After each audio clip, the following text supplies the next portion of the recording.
Hey, this is James, fitness and sports instructor with PSP Kingston, with another workout of the day installment.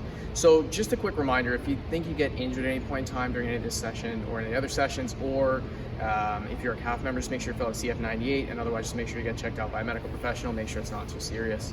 So for today's session, we have another bodyweight series piece. So for today's, it's gonna be a bodyweight pyramid series. So for the pyramid series, it's gonna be 3, 4, or 5 rounds. So the reason there's basically like a little bit of a range with the round count, it's just gonna depend on your individual fitness capacity, or it could be possibly just that you maybe want an easier day in your session. So 3 different pieces there with the rounds. You can either go 3, 4, or 5 rounds. So we're gonna just break down the session here. So we have our 3 movements, pull-ups or chin-ups with the alternate substitution exercise of single arm row. We're gonna have push-ups and we're gonna have air squat. So the reps are gonna break down pull-ups or chin-ups. You're gonna use your pyramid series starting high, going low, 5, 4, 3, 2, 1.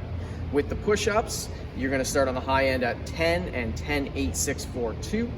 And with the air squat, you're gonna start on the high end at 20, and you're gonna go 20, 16, 12, 8, and 4, dropping 4 reps on each one.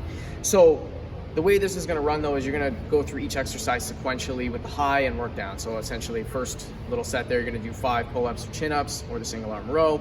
You're gonna do 10 reps of the push-up, and then you're gonna go to the air squat and do 20. Then you're gonna go back to your pull-ups or chin-ups, drop your reps down to 4, and then you're gonna go to your push-ups for 8, air squat for 16.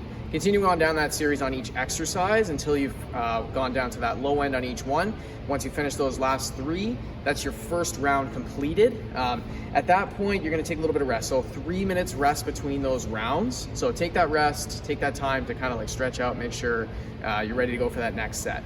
And then you're gonna start on the high end and again, work your way down that pyramid series. For a more detailed breakdown, just look below in the comments section or the description section of the YouTube page and just kind of have a look there. That's going to give you a more detailed breakdown as well as answer some questions. So that's the workout in a nutshell. We're just going to go over some quick demonstrations of all of our movements. So the first one we'll do a demo of is our pull-up or chin-up. So pull-up or chin-up, pull-up, overhand grip, chin-up, underhand grip. Either of those options are fine. Not a big difference between the two. So kind of just pick whether it's by preference or what you have available for that exercise. So just a quick demonstration.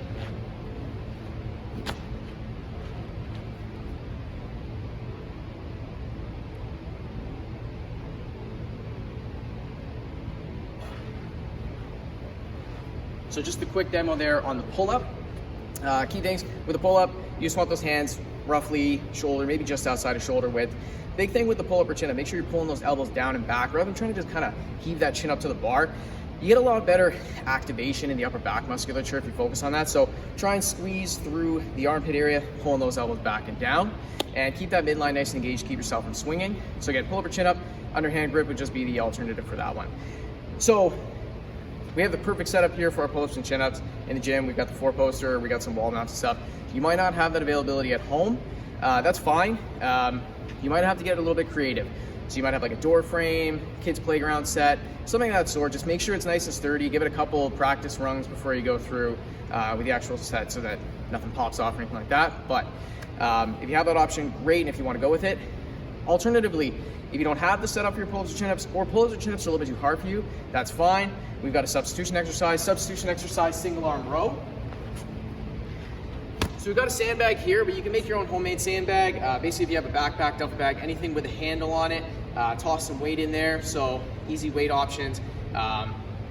Throw in some water bottles. A really good option would be like some sand if you are able to get your hand on some kids' play sand. Load it up, try and throw it on a scale just so you have an idea of what the weight is. But our single arm row, so just the split stance, bent knee, pivoting off that front knee with the non-working hand, other hand outstretched. Nice big pull up, drive that elbow back. Make sure you get down, but make sure the chest is up, keep that spine nice and long, and then you would just switch over and performing on the other side.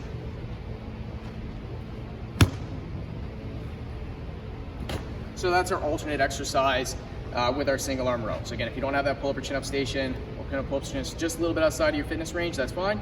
Sub it with that single arm row exercise.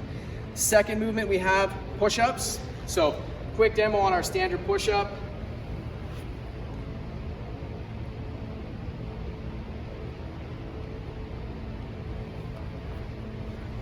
So quick revisions there. Hands should be just outside shoulder width. Keep the elbows tucked in. Make sure you get good range. So again, all the way down, if you can go chest to deck, like chest right to the floor, that's great. Nice full extension at the top on each rep. For the push-ups, with this exercise having a set range of 10, 8, 6, 4, 2, if you're not able to do at least 15 reps on a single max out set on the push-up, I would highly suggest that you alternate the exercise and just do an inclined hand elevated push-up. So quick demo on that here. So if you have a chair, a bench, stairs are a good option as well. Just something where your hands are higher than your feet.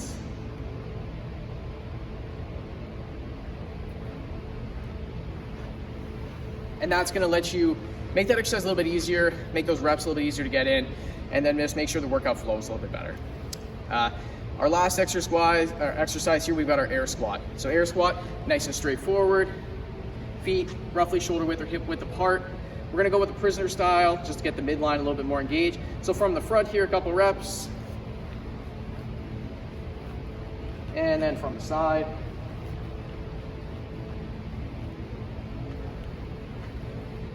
So with the air squat, a couple things, make sure your knees are tracking over your toe. So just make sure you're pushing them out, just make sure they're tracking over the foot. They don't collapse in at any point in time. Keep that spine nice and long and straight.